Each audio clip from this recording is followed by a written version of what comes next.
రామావతారంలో ఆయన ఎక్కడ చతుర్భుజుడై శంఖచక్ర గదాపద్మములతో కనపడలేదు పుట్టినప్పుడు. కానీ కృష్ణావతారంలో అలా కాదు. అసలు గర్భస్థమైనటువంటి కృష్ణ పరమాత్మని స్తోత్రం చేయడానికి దేవతలందరూ వెళ్ళారు. పైగా అసలు కృష్ణ పరమాత్మ పుడుతున్నాడన్న విషయం, ఆ 8వ గర్భానికి కంసుడు చచ్చిపోతాడన్న విషయం 8 గర్భాల ముందు లోక విదితం. కంసుడు అక్కర్లేని పనిని ఒకదాన్ని స్వీకరించాడు.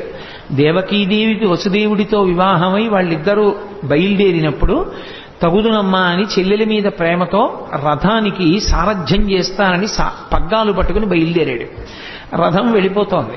అశరీరవాణి పలికింది, ఒరే నువ్వు ఎంతో సంతోషంగా ఈమెని తీసుకెడుతున్నావు, కానీ ఈమె యొక్క కడుపున 8వ వాడుగా ఎవడు జన్మిస్తాడో వాడి చేతిలో నువ్వు మరణిస్తావు అంటే అందరికీ తెలుసు 8వ గర్భంలో